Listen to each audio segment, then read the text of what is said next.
Hello friends, और alcohol जो भारत और भारत के राज्यों में काफ़ी बुरी चीज़ मानी जाती है, लेकिन क्या आप जानते हैं कि अल्कोहल 65% हमारी ज़िंदगी में इनडायरेक्टली यूज़ में आता है। जैसे कि आने वाली हमारी राशन हो या इलेक्ट्रिक हो या फिर आने वाली गवर्नमेंट जॉब की सैलरी, सभी अल्कोहल से जनरेटेड किया गया रेवेन्यू से दिया जाता है। इनफैक्ट हर चीज़ में जिसमें सेंट्रल गवर्नमेंट और स्टेट गवर्नमेंट इन्वॉल्व होती है। आज के ज़्यादातर स्टेट में से हर 7 रुपये में से 1 रुपया सिर्फ शराब से आ रही है। उसके ऊपर लगने वाले एक्साइज ड्यूटी से कमाते हैं। और फ्रेंड्स, इसमें एक इंटरेस्टिंग चीज़ ये भी है कि हमारी गवर्नमेंट आज तक शराब के ऊपर जीएसटी चार्ज नहीं लेती है, क्योंकि इस पर इनडायरेक्टली एक्साइज ड्यूटी ली जाती है जो सभी स्टेट से कलेक्ट किया जाता है। और इसका मेन फैक्टर ये है कि ये हर स्टेट का रेवेन्यू को second third excise duty revenue का सबसे बड़ा सोर्स माना जाता है। यहाँ तक कि इंडिया के कुछ ऐसे स्टेट भी है जहाँ पर 10 to 15% लीकर टैक्स से ही पूरा किया जाता है रेवेन्यू को। फ्रेंड्स, इमेजिन करो कि इन सभी एक्साइज डिपार्टमेंट को अगर कंबाइंड कर दें तो शायद ये इंडिया की 7th लार्जेस्ट यूनिकॉर्न कंपनी से भी दुगना डबल बड़ा रेवेन्यू जनरेट करने वाला कंपनी बनेगा। और ये हो भी क्यों ना, आज से 1 साल पहले जब कोरोना ने पूरी दुनिया की मार्केट और जीडीपी को क्रैश कर दिया था, उसमें सबसे ज्यादा इम्पैक्ट इंडिया की मार्केट पर और जीडीपी पर पड़ी थी।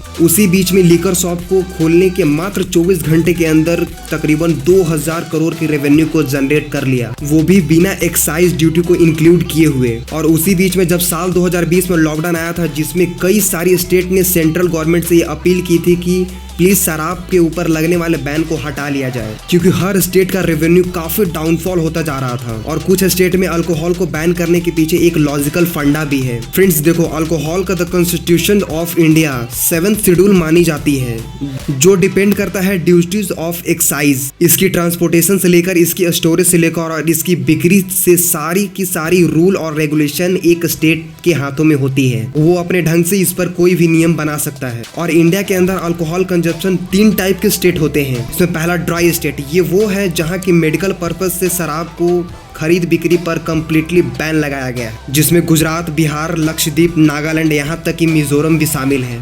और दूसरा आता है पार्शियल बैंक, ये वो स्टेट है जहां पर शराब को लेकर किसी तरीके की रेस्ट्रिक्शन लगाए जाते हैं, जैसे कि कर्नाटका के अंदर country made liquor which is called arrack, जिसे हम देसी शराब भी कहते हैं। इस तरह की चीज बनाना और बेचना कंप्लीटली बैन है। वहीं पर कुछ स्टेट में है, स्टेट महाराष्ट्र के और मणिपुर के, जिनके डिस्ट्रिक्ट के अंदर अल्कोहल को बेचना बैन है, लेकिन वहीं पर कुछ डिस्ट्रिक्ट में इसे चुपे चोरी बेचा भी जा रहा है। और तीसरा स्टेट होता है फुल्ली ओपन, जिसमें वो स्टेट जिसमें हर तरह की अल्कोहल एक्टिविटीज अलाउड होती है, जैसे दिल्ली, राजस्थान, यूपी, पंजाब। ये सभी स्टेट के अंदर हर तरह के अल्कोहल एक्टिविटीज कर सकते हैं। देखो, इन स्टेट के अंदर एक्साइज डिपार्टमेंट होती है, जिसे अल्कोहल के प्रोडक्शन से लेकर मार्केट में सर्व करने तक की रिपोर्ट होता है, और कौन पिएगा यहाँ तक उसका भी रिपोर्ट इसके पास होता है। और उस दुकान को लाइसेंस भी एक्साइज डिपार्टमेंट ही उपलब्ध करवाती है। इससे हर साल 77.8% हर साल लीकर टैक्स बढ़ती जा रही है, जिसमें इंडिया के रेवेन्यू में इजाफा होते जा रही है, जो आईटी कंपनी टीसीएस, विप्रो और इन्फो से भी ज्यादा रेवेन्यू को बना रहा है। मैं टीसीएस का रेवेन्यू 1,56,000 करोड़, यानी कि साल में